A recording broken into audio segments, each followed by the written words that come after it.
इस मंगल के वर्ष में 18 मई 2025 को राहु अपना साम्राज्य प्राप्त कर रहा है। यहीं पर आपसे गलती हो सकती है। यदि आप ऐसा कुछ कर्म करेंगे जो आपका नहीं है, जो अनैतिक है, आप वो कर्म कर देंगे तो शनि फिर से आएंगे, और शनि फिर से आएंगे तो आपको छोटे छोटे कर्मों के बहुत बड़े बड़े दंड आपको मिल सकते हैं। नमस्कार मित्रों, मेरा नाम है ब्रजेश मिश्रा। मैं विज्ञान और ज्योतिष का छात्र हूं। आपका स्वागत करता हूं scientific astrology with Brajesh Mishra YouTube channel पर। आज हम डिस्कस करने वाले हैं कि वृश्चिक राशि के लिए ये 1.5 साल बहुत कमाल के कैसे होने वाले हैं और क्यों होने वाले हैं। मित्रों, मैं बहुत आसान भाषा में आपको समझाने वाला हूँ कि क्या क्या घटनाएं आपके जीवन में घट सकती हैं और क्यों घट सकती हैं।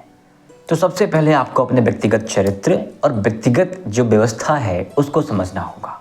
आप सबको पता है कि आपकी अढ़ैया समाप्त हो रही है 29 मार्च को। अढ़ैया, साढ़े साती, शनि के प्रभाव, वक्री चाल, दृष्टि, इन सब का अगर आप थोड़ा सा पीछे जाके देखें और सोचें कि शनि देव ने आपको कैसे कैसे कैसे प्रभाव दिए हैं तो आपको स्पष्ट रूप से समझ में आ जाएगा। शनि देव को न्याय का देवता कहा जाता है, शनि देव को कर्म कहा जाता है, और न्याय के देवता ने जब न्याय किया है आपके साथ तो क्या किया है। पिछले जो साल रहे हैं, वर्ष रहे हैं, समय रहा है, बहुत अच्छा नहीं गया है। कारण कि आपके मालिक मंगल हैं। मंगल का अर्थ ये है कि उत्साह, बल, पौरुष, आगे बढ़ने का, रौद्र करने का। और शनि मतलब वो जो धीमा कर देना, मतलब कोई बच्चा जो बहुत तेज भागना चाहता है और कोई पकड़ ले उसको, तो आप समझें कि उसकी स्थिति कैसे होगी, वो धुजला जाएगा। एंजाइटी, स्ट्रेस, डिप्रेशन, ये सब कुछ बहुत कॉमन था इन सारे फेजेस में, जो कि अभी ये ख़त्म हो रहा है। जीवन में बहुत बड़े बड़े बदलाव आने वाले हैं, आपको तैयार रहना होगा। तैयार रहना इसलिए इम्पॉर्टेंट है क्योंकि अभी राहु आपकी राशि में आने वाले हैं। राहु को कलयुग का राजा कहा जाता है, कलयुग का स्वामी कहा जाता है। और अगर वो आपकी राशि में आ रहे हैं तो वो आपके जीवन में वो सभी भौतिक वस्तुओं की इच्छा और बढ़ोतरी, मतलब आप डिज़ायर भी करेंगे और अचीव भी करेंगे, ये सब कुछ पॉसिबल होने वाला है। एक बहुत इंपॉर्टेंट चीज़ जो आपको ध्यान में रखना है कि राहु जो कलयुग के राजा हैं, जो कलयुग के देवता हैं, जो कलयुग के स्वामी हैं, उनके अंदर वो सभी कलयुगी गुण हैं।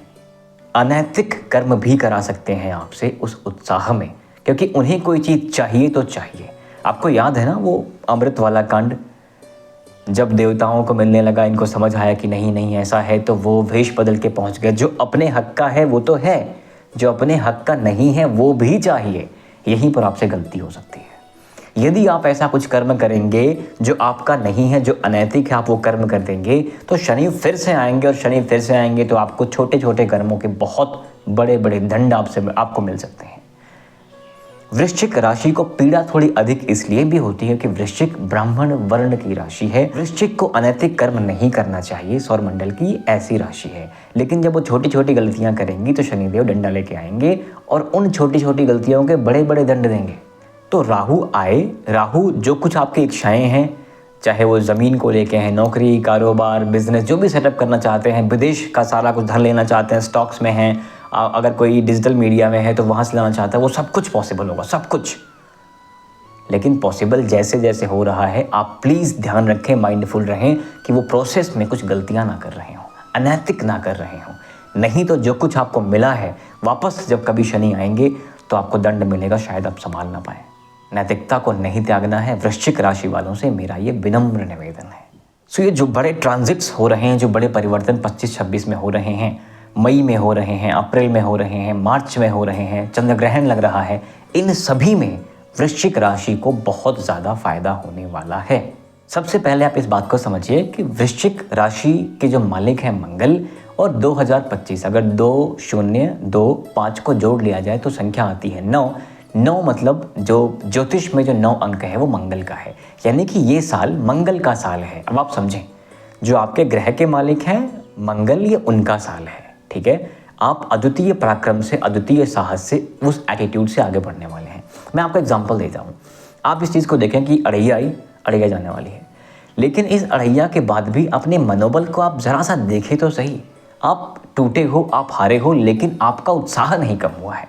वो सब कुछ, जो कुछ आपने खोया है, सब कुछ प्राप्त कर लेने की ललक आज भी आप में है। मैं इतने कॉन्फिडेंस से कैसे बात कर पा रहा हूँ? मैं खुद वृश्चिक राशि का जातक हूँ और मैं अपने व्यक्तिगत जीवन में वो सब कुछ व्यक्तिगत चीज़ें महसूस कर रहा हूँ, फील कर रहा हूँ कि जो कुछ मैं डिज़ायर कर रहा था उसका मार्ग प्रशस्त हो रहा है और ऐसे हो रहा है। सो आगे बढ़ने से पहले मैं एक बार फिर से आपको आगाह कर दूं कि राहु आपको वो सब कुछ देंगे जो आप चाहते हैं, जो डिज़ायर्स कर रहे हैं। रास्ते बनेंगे, मार्ग प्रशस्त होंगे, बशर्ते भाइयों बहनों कृपया कुछ अनैतिक ना करें।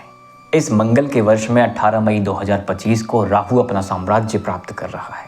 राहु के साम्राज्य प्राप्त करने की घटना को लेकर के इस सौरमंडल में काफ़ी उथल पुथल हो सकती है।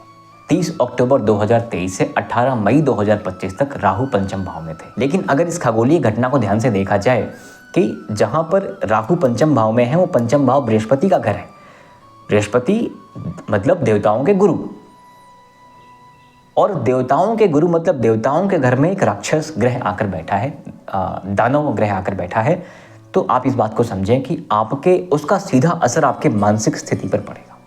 आपके पूर्व कर्म अच्छे थे और शनि देव बार बार आपको आके फिल्टर करते रहते हैं, फर्निश करते रहते हैं। इस वजह से आपने उन सभी कष्टों को जो संतान पक्ष से हुए हैं, जो माता पिता पक्ष से हुए हैं, किसी को चोट लगी है, किसी को मानसिक स्थिति में प्रॉब्लम आ गई है, किसी को पीड़ा कष्ट या बीमारी आप समझ लें, इन सारी समस्याओं को झेलने के बाद भी आज आप ऐसी स्थिति में खड़े हैं कि आप बहुत नकारात्मक नहीं हैं, आप आगे बढ़ने का सोच रहे हैं, सारे मार्ग प्रशस्त करने वाले हैं। आइए बढ़ते हैं एक और खगोलीय घटना पे कि 18 मई से जो राहु हैं चतुर्थ भाव में विद्यमान रहेंगे। वहाँ से क्या होगा, पैसा, इच्छा में बदलाव, ज़मीन, जो चीज़ें मैंने पहले बताई, बाहर का पैसा, स्टॉक्स में है तो वो सारा, मतलब अगर राहु की दशा आपकी ठीक है तो इस बात को समझें कि किसी भी क्षण आप घर बैठे बैठे लॉटरी में जैसे पैसा निकलता है वैसा पैसा भी बना सकते हैं। सो अगर आपने इन्वेस्ट कर रखा है तो ये समय आपके लिए सही समय हो सकता है।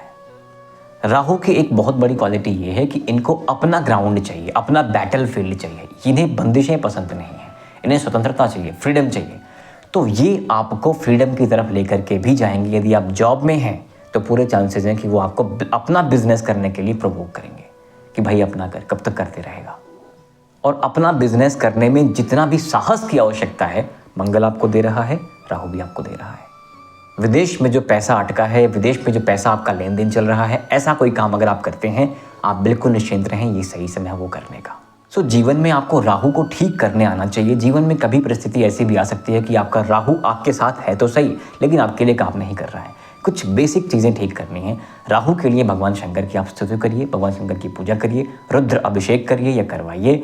अपने घर में जो टॉयलेट जैसी चीज़ें हों, जहाँ पे अक्सर गंदगी रह जाती है, हम ध्यान नहीं देते हैं, उनको क्लीन रखना है, दरवाजे बंद रखना है। वहाँ से स्टीम, वहाँ से वायु जब अंदर जाए और प्रविष्ट होकर वैसी कोई स्मेल आपके घर में ना फैला जाए, इस बात का विशेष ध्यान रखिए, आपका राहु ठीक हो जाएगा। घर के पश्चिम में कोई दुर्गंध नहीं होनी चाहिए, साफ सफाई होनी चाहिए, कोई चमड़ा इत्यादि ना होना चाहिए वहाँ पर। ये नियमित करते रहें। आपने राहु को देख लिया, आपने राहु को समझ लिया, आपने आधी जंग अपनी जीत ली है। 25-26 आपका साल है। जो कुछ डिजायर्स आपने करी हैं उसके लिए माइंडसेट को तैयार करिए, स्टेप लेना स्टार्ट कर दीजिए, बॉडी पर और माइंड पर काम करते रहिए। वो सब कुछ आपको मिलने वाला है जो आपने डिजायर्स की हैं। राहु आपका है। दोस्तों अभी अन्य राशियों पर भी वीडियोज़ आती रहेंगी, अन्य घटनाओं पर भी वीडियोज़ आती रहेंगी। कृपया इस चैनल को सब्सक्राइब कर लीजिए जिससे मेरी वीडियोस या मेरी बातें आप तक पहुंच सकें। आपका सपोर्ट के लिए बहुत बहुत धन्यवाद। Thank you very much. नमस्कार, जय हिंद।